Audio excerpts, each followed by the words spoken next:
Bonsoir, bienvenue à tous dans ce 19-20. À la une de l'actualité de ce mercredi, 1500 tentatives d'intrusion de migrants et un mort encore la nuit dernière sur le site d'Eurotunnel. Ce qui pose une fois de plus la question de la sécurisation des lieux. L'exploitant du tunnel sous la Manche et les gouvernements français et britanniques se renvoient la balle. Nous retrouverons Antoine Védéier sur place à Coquelles dans un instant. Une visite historique. Le ministre des Affaires étrangères, Laurent Fabius, était en Iran aujourd'hui, 2 semaines après la signature de l'accord sur le nucléaire. Une visite placée sous le signe de la réconciliation. Nous rejoindrons notre envoyé spécial, Régis Nussbaum, à Téhéran. Alors que les éleveurs continuent de maintenir la pression, nous nous intéresserons ce soir au marché au cadran d'Ussel dans le Limousin. Une sorte de salle des ventes destinée à la viande et où les prix sont fixés en direct. À 8 ans, le petit Zion devient le plus jeune greffé des 2 mains, une première mondiale réalisée à l'hôpital de Philadelphie. L'opération a duré plus de 10 heures. Enfin, il a laissé planer le suspense pendant plusieurs semaines. Michel Platini se lance bien dans la course à la présidence de la FIFA. Une décision mûrement réfléchie, dit-il. Un nouveau migrant a donc trouvé la mort en voulant tenter la traversée du tunnel sous la Manche. Un Soudanais écrasé par un camion, ce qui porte à 9 le nombre de décès sur le site depuis début juin. Eurotunnel a une nouvelle fois enregistré 1500 tentatives d'intrusion la nuit dernière. La pression migratoire est à son comble et les forces de l'ordre ont du mal à faire face. Laurence Naon avec Antoine Védéier et Jean-Michel Mière. La nouvelle du décès d'un migrant a très vite gagné le camp. Pourtant ici, la routine n'a pas changé. Ces Soudanais organisent leur traversée. Ils appellent leurs proches déjà passés en Angleterre pour les prévenir de leur tentative imminente. Ces Afghans aussi essaieront dès ce soir de passer de l'autre côté de la Manche. Chaque nuit, je vais essayer et essayer encore. Peut-être que j'y mourrai. Mais si je retourne en Afghanistan, il y a trop de dangers. Chaque jour dans mon pays, 100 ou 200 personnes meurent. Ici, ce sont 2 ou 3. Depuis 2 nuits, ils sont entre 1500 et 2000 à tenter de s'introduire dans le tunnel sous la Manche. Cet Éthiopien en fait partie. Il a même été blessé en s'accrochant à un train.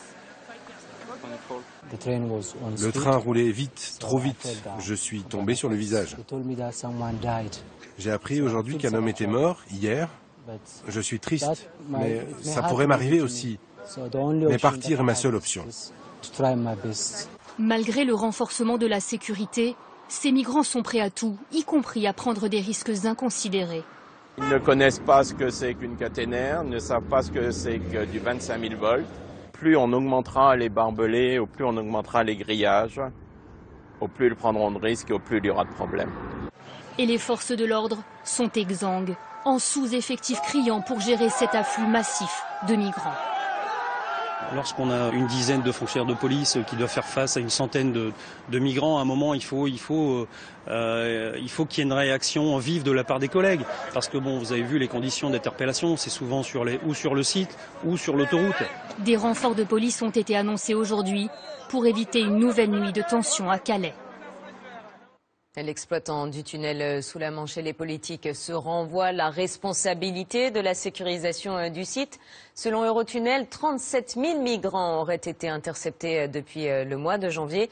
Le groupe appelle les gouvernements français et britanniques à réagir, tandis que le ministre de l'Intérieur, Bernard Cazeneuve, vous l'avez entendu, a annoncé la mobilisation de 120 CRS et gendarmes supplémentaires. Olivier Martin.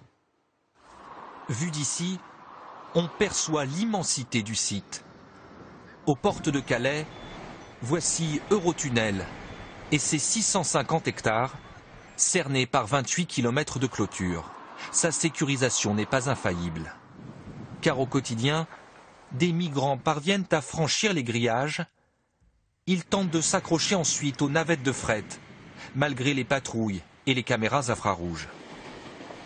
Le ministère de l'Intérieur a annoncé dès aujourd'hui des renforts policiers. Une mesure d'urgence qui vient s'ajouter à un vaste plan de sécurisation, comme la construction de ces barrières. À Calais, l'État n'a cessé de prendre ses responsabilités. Qu'il s'agisse de maintenir l'ordre public, de démanteler les filières, le groupe Eurotunnel doit également, c'est bien normal, prendre ses responsabilités La direction d'Eurotunnel, quant à elle, affirme avoir déjà investi beaucoup d'argent pour la sécurité. 13 millions d'euros rien qu'au premier semestre. Mais rien n'y fait. L'entreprise affirme avoir intercepté 37 000 migrants depuis le début de l'année. Nous sommes un transporteur, nous ne pouvons pas intervenir sur des flux migratoires de clandestins. On n'est pas dans le cas d'un passager qui ne paye pas son billet. On est face à des invasions systématiques, massives, peut-être même organisées. La direction d'Eurotunnel a même demandé remboursement des frais engagés à la France et à la Grande-Bretagne. Le gouvernement britannique a annoncé qu'il allait débloquer 10 millions d'euros supplémentaires pour renforcer la sécurisation du site. Et on retrouve tout de suite Antoine Védéian en direct de Coquelles. Antoine, on vient d'entendre cette série de mesures pour sécuriser le site, mais un dispositif particulier va-t-il être déployé dès ce soir ? Oui, Virna, parmi les mesures annoncées par Bernard Cazeneuve, il y a l'arrivée dès aujourd'hui, dès ce soir, de 120 gendarmes et CRS supplémentaires qui s'ajoutent aux 350 membres des forces de l'ordre déjà déployés ici depuis plusieurs mois.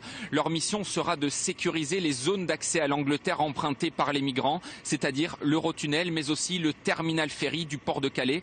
Et la mission de ces gendarmes, elle commence dès ce soir, car chaque jour, les candidats au départ sont de plus en plus nombreux. Vous le voyez derrière moi, c'est par ces camions que les migrants vont tenter de s'introduire dans le tunnel sous la Manche. Vous l'avez également entendu dans le reportage, tous les migrants sont déterminés à passer. Tous ceux que nous avons rencontrés aujourd'hui nous l'ont dit. Ils connaissent les dangers auxquels ils s'exposent au moment de la traversée. Mais s'ils sont arrivés jusqu'ici, c'est bien dans un seul but, rallier l'Angleterre coûte que coûte. Merci beaucoup Antoine pour ces précisions. Et lui aussi voulait rejoindre l'Angleterre. Un autre migrant, un Égyptien âgé de 17 ans, a été électrocuté en début d'après-midi, gare du Nord à Paris. Il était monté sur le toit d'un Eurostar. Son pronostic vital est engagé. Alors faut-il plus de policiers pour assurer la sécurité des migrants à Calais? C'est la question du jour du Grand Soir 3 qui attend votre avis sur france-tv-info.fr avec l'internaute.com.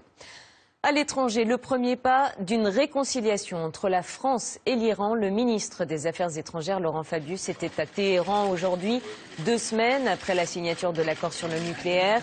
Première visite d'un chef de la diplomatie française sur le sol iranien depuis 12 ans. Un nouveau chapitre dans les relations avec l'Iran, avec la levée des sanctions internationales. Je vous propose d'écouter Laurent Fabius. Notre idée, c'était pas seulement d'aboutir à un accord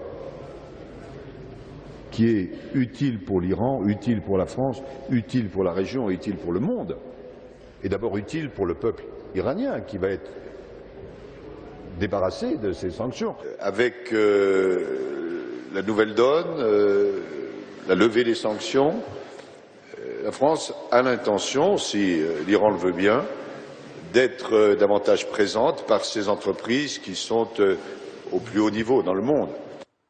Notre envoyé spécial Régis Nussbaum est sur place à Téhéran. Alors Régis, il s'agit là d'une visite historique et qui ouvre des perspectives à la France. Oui, et pourtant, cette visite a commencé dans un contexte difficile. La France, et en particulier Laurent Fabius, sont l'objet de vives critiques depuis plusieurs jours dans la presse conservatrice. On lui reproche le ton très dur de la France dans les négociations sur le nucléaire. Alors, Laurent Fabius est venu ici pour renouer les fils, relancer le dialogue. Et pour cela, il a rencontré le ministre des Affaires étrangères et le président Rouhani, avec à chaque fois au menu des discussions le terrorisme, l'accord sur le nucléaire, la lutte contre Daesh, mais aussi l'économie. Car l'économie s'est invitée en quelque sorte dans cette visite. Laurent Fabius, cet après-midi, a rencontré les ministres de l'industrie, du pétrole, des transports, du commerce, avec à chaque fois l'intention d'évaluer les besoins de l'Iran dans ces matières et de préparer, bien entendu, la venue des entreprises françaises. Une délégation, d'ailleurs, du MEDEF est attendue ici en septembre prochain. Et puis, signe supplémentaire de cette volonté de réchauffement réciproque, François Hollande a invité le président Rouhani pour une visite officielle en France à la mi-novembre. Merci beaucoup Régis. L'Iran qui aspire aussi à renforcer ses relations avec la Turquie. Depuis l'attentat de Sourouk il y a 9 jours qui avait fait 32 morts, Ankara a lancé une vaste opération antiterroriste visant le groupe djihadiste État islamique, mais aussi les rebelles du Parti des travailleurs kurdes. Une double offensive soutenue hier par l'OTAN et qui pourrait bien changer l'équilibre de la région. Attention, certaines images de ce reportage peuvent être choquantes. Huguette et Salah Agrabi.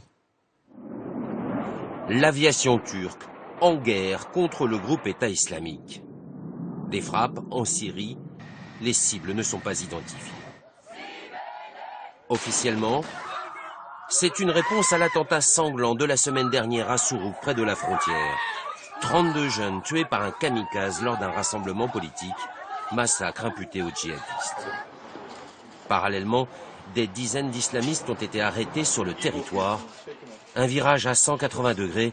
La Turquie a toujours été jugée complaisante à l'égard du groupe État islamique. On n'a aucune preuve formelle de l'implication réelle des Turcs aux côtés de l'État islamique.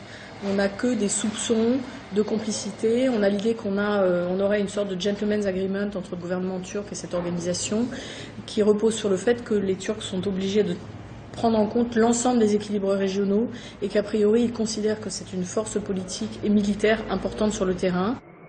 En réalité, l'aviation bombarde avant tout des positions du PKK, le parti indépendantiste kurde. Il y avait pourtant des négociations de paix avec l'ennemi de 30 ans, mais le président Erdogan juge aujourd'hui ces discussions caduques. Il ne faut pas se tromper d'ennemi, alerte ce responsable kurde à Paris. Ceux qui combattent sur le terrain les islamistes, ce sont les Kurdes, et si on se trompe de cible, on fait la guerre aux Kurdes, ben cette guerre-là ne peut pas être gagnée. Ce ne sont pas les Américains et les Français qui vont se battre sur le terrain contre les islamistes. Donc c'est vraiment un péril pour tout le monde. En urgence, le Parlement turc s'est réuni, mais l'opposition soupçonne que la guerre contre le terrorisme proclamée par le gouvernement islamiste ne soit qu'un prétexte pour convoquer des élections anticipées et reconquérir la majorité absolue. Les agriculteurs, toujours mobilisés, ils ont installé une fois encore des barrages filtrants pour les poids lourds uniquement sur le pont de Normandie, blocage également ici à Caen. Les éleveurs ont également procédé à des opérations de contrôle de la provenance des produits en Bretagne, mais aussi en Bourgogne et en Midi-Pyrénées, où Manuel Valls, en déplacement dans le Gers, est allé à la rencontre d'exploitants déterminés. Le Premier ministre a une fois encore appelé au dialogue et à l'apaisement. Alors une crise des éleveurs déclenchée, vous le savez, par les prix de la viande. Comment sont-ils calculés? Différentes méthodes existent. Il y a des cotations fixées par des organismes publics, des prix négociés dans la filière. Et puis localement, il y a aussi les marchés au cadran. Les abatteurs achètent directement aux éleveurs, comme dans une vente aux enchères. Exemple à Ussel, dans le Limousin, où tout le monde semble y trouver son compte. Julien Gasparuto et Christophe Hilary. Certains ont parcouru une centaine de kilomètres pour venir à Ussel. Chaque semaine, 150 éleveurs du Limousin se donnent rendez-vous ici pour vendre leurs bovins, avec l'espoir d'en tirer le meilleur prix. Il y a 5 bêtes, il faudrait faire 5 000 €, mais ça sera juste. Ussel est un marché aux bestiaux à l'ancienne. Un à un, les bovins passent sur un ring devant un parterre d'acheteurs qui font monter les enchères. Mais ici, toutes les transactions sont anonymes. Seul le chef des ventes sait à qui appartient la bête et à qui elle a été vendue. Souvent, il y a des gens qui ne veulent pas vendre ou acheter à certaines autres personnes, des petites histoires de famille et de commerce. L'anonymat permet de faire une transaction, on juge juste les animaux et un prix, pas le propriétaire. 320 kg de septembre 2014, mise à prix à 800 €, 810, 800 €. Pour les éleveurs, ce système est avantageux, car il leur évite de négocier seuls à la ferme face aux acheteurs. Et dans la plupart des cas, le système d'enchères leur assure aussi un meilleur prix. Il y a plusieurs marchands, donc ils se battent pour la même bête, quand il n'y en a qu'un. Il vient, ça lui plaît, ça lui plaît, ça lui plaît pas, ça lui plaît pas. Là, il y en a plusieurs, donc comme il est au milieu du ring, s'ils veulent, ils appuient, puis ça monte. Autre avantage, l'éleveur repart avec son chèque, là où il faut souvent attendre 3 semaines dans une négociation à la ferme. Toi, 2,95 pour 2,50. Le système est vertueux, mais il a quand même ses limites. En période de crise, pas de miracle, les prix sont à la baisse. Ici aussi, ce sont les acheteurs qui ont le dernier mot. C'est suivant l'offre et la demande, donc moi celle que j'ai besoin, je vais appuyer sur le montant du prix. Après celle qu'on n'a pas besoin, il y aura toujours des divergences entre les acheteurs et les vendeurs. Il y en aura toujours un qui est content et un autre mécontent. Bruno Bunisset dirige le marché au cadran d'Ussel. Et c'est avant tout un éleveur. Lorsqu'il a créé le marché il y a 10 ans, l'objectif était déjà de rééquilibrer le rapport de force entre agriculteurs et acheteurs, en évitant les négociations houleuses avec les intermédiaires. À l'époque, il n'était qu'une poignée. Aujourd'hui, 1500 éleveurs adhèrent au projet. Finalement, on a réussi à outrepasser ce côté obscur de la filière de la viande et du commerce de bovins, qui fait que on va plus vite de l'éleveur au consommateur, avec moins d'interface au milieu et moins d'intermédiaires. Car les éleveurs ont également passé un contrat avec la grande distribution. Ils ont créé une marque, Priorité Locale. Elle est vendue 10% plus cher, mais elle remporte un franc succès. Souvent, c'est des éleveurs que les clients connaissent, donc si vous voulez, ils ont cette confiance pour le produit et c'est très valorisé et les clients plébiscitent ces produits. En France, on compte une dizaine de marchés comme celui du sel. Le système se développe, mais il reste encore trop confidentiel pour peser vraiment sur la filière. La saga politique de l'été, au lendemain de la 3e victoire judiciaire de Jean-Marie Le Pen dans le conflit qui l'oppose à sa fille Marine, le Front National a tout de même décidé de rendre public le résultat du vote par correspondance jugé illégal hier. 94% des adhérents se sont prononcés en faveur de la suppression de la présidence d'honneur de Jean-Marie Le Pen. Pour le FN, Jean-Marie Le Pen perd aujourd'hui, je cite, toute légitimité politique à occuper ses fonctions. Un nouvel incendie dans le Gard aujourd'hui du côté de Garon. Les flammes ont détruit 7 hectares de broussailles ainsi que 3 cabanons et une voiture. Le feu est désormais maîtrisé, mais les pompiers appellent à la plus grande vigilance en raison du vent et de l'état de sécheresse de la végétation. Près de 4 morts par jour, série noire cet été. 199 personnes sont décédées par noyade depuis le 1er juin. Un chiffre en augmentation en raison de la vague de chaleur. Bernard Aparis et Gaël Handel se sont rendus sur l'une des plus grandes bases nautiques d'Île-de-France. Priorité numéro 1, la prévention. Rappel à l'ordre. Il y a peu d'affluence sur la plage ce matin, mais Simon Palin reste vigilant. C'est juste que normalement les enfants de centre de loisirs ils doivent être avec un animateur et puis là il n'y avait pas d'animateur. Une petite explication est donc nécessaire pour ce groupe de jeunes venus d'un centre de loisirs voisin. Donc là il y a les tout petits, ils commencent à s'amuser, ils se grimpent dessus, il y en a un qui coule, il faut vraiment être avec eux. Une température de 20 degrés et un petit vent frais. Pas un problème pour ces dizaines d'enfants qui s'en donnent à cœur joie. En fonction de l'affluence, qui peut atteindre 9400 personnes sur ce site, les effectifs passent de 20 à 60 surveillants. Je dirais qu'il y a 2 priorités essentielles. La première, faire prendre conscience aux parents de leurs responsabilités et de l'attention qu'ils doivent porter constamment à leurs enfants.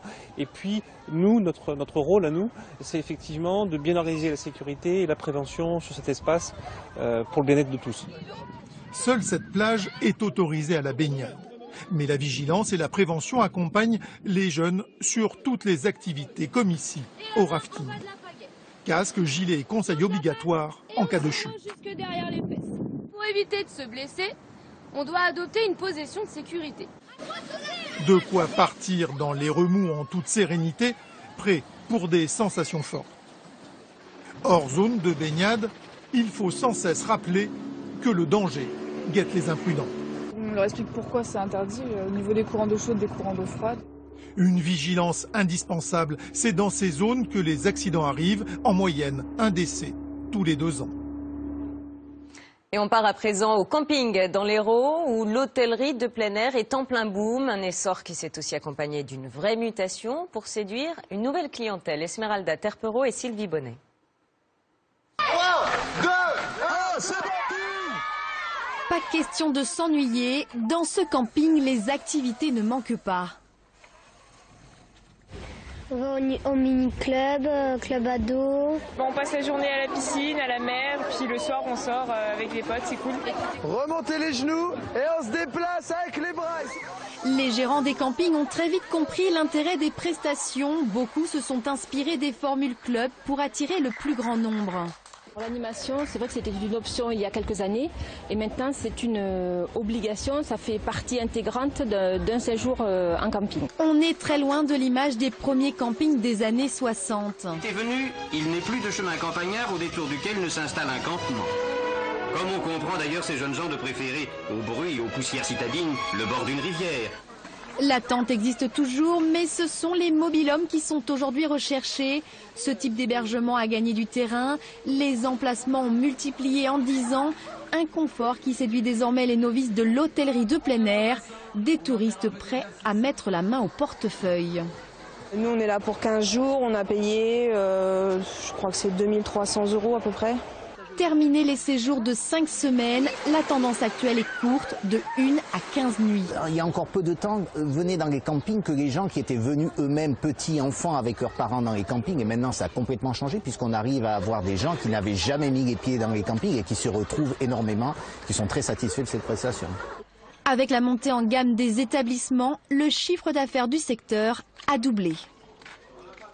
Une histoire émouvante à présent à Philadelphie, aux États-Unis. Un petit garçon de 8 ans vient de recevoir une greffe des 2 mains. Il avait dû être amputé après une grave infection. Il s'agit d'une première au monde pour un enfant. Marie Berrurier. On l'applaudit car Zion Harvey a 8 ans et on vient de lui greffer les 2 mains. C'est une première au monde pour un enfant, réalisée hier aux États-Unis à l'hôpital de Philadelphie. Je voulais vous dire, les gars, merci pour m'avoir aidé sur cette route difficile. L'opération qui a permis au petit garçon de retrouver des mains a duré plus de 10 heures. L'équipe de 40 personnes a utilisé des plaques et des vis pour fixer les os. Elle a ensuite dû reconnecter les artères et les veines de la main du donneur pour finir par les tendons, les muscles et les nerfs.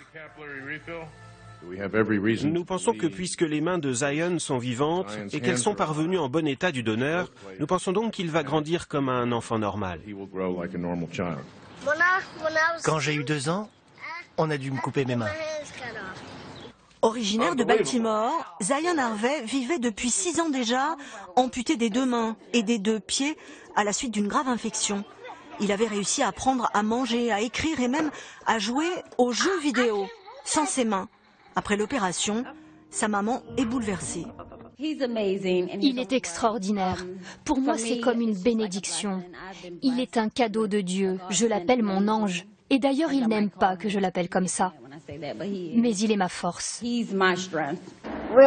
Désormais, l'enfant reçoit tous les jours des médicaments anti-rejet.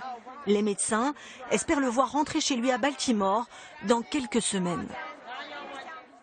C'est désormais officiel. Michel Platini se lance dans la course à la présidence de la FIFA. Une élection consécutive à la démission fracassante de Sepp Blatter, mise en cause dans une vaste affaire de corruption. Le scrutin se déroulera à Zurich en février prochain. Jean-Sébastien Fernandez. Ça, c'était avant. Michel Platini tout sourire avec Sepp Blatter, avant la démission du président de la FIFA le 2 juin dernier, rattrapé par la justice et des soupçons de corruption dénoncés par le Français. Je suis dépité, je suis écœuré et j'en ai marre. La rupture est donc consommée. Platini, président de l'UEFA depuis 2007, a décidé d'être candidat à la tête de la plus prestigieuse institution du football mondial. Le Français est aujourd'hui un homme d'influence. Son réseau en fait le grand favori à la succession de Sepp Blatter en février prochain. Pour le moment, il n'a pas d'adversaire déclaré. Et il basera sa campagne sur une idée simple. Platini, c'est la rupture forcément. Pourquoi? Parce qu'il a pris plusieurs fois position face à Blatter. Au départ, il faut quand même rappeler que c'est un soutien de Blatter. Blatter a longtemps été tranquille parce que Platini le soutenait et la caution Platini est importante. Incroyable destin que celui de Michel Platini. Ce fils d'immigrés italiens a débuté sa carrière à Nancy. Platoche pour les Bleus avec ses coups francs de légende. Allez Michel, voilà, oui Michel, oui 15 ans de carrière, des titres en rafale, des ballons d'or. Et après la gloire, un sans faute également dans les instances du football. À l'UEFA, il a fait preuve de poigne, militant notamment pour un football égalitaire entre grands et petits clubs. Le fair-play financier qui interdit de dépenser plus que son budget, c'est lui. Hier à Toulon, il a d'ailleurs reçu un soutien de poids. Je pense que c'est la personne idéale pour pouvoir reprendre tout ça. Et en plus, il a envie d'y aller, donc ouais, on va le soutenir. Seule voix dissonante, le prince Ali, ancien candidat à la présidence de la FIFA. Le Jordanien, que l'on pensait proche de Michel Platini, dénonce ce soir la culture des arrangements au sein de l'instance internationale. Tout de suite, la météo de Jean-Marc Souamy, puis tout le sport. Vous retrouverez Anne Bourse à 22h45 pour le soir 3. Très belle soirée à tous, à demain. Découvrez l'info minute par minute sur l'application et le site France TV Info.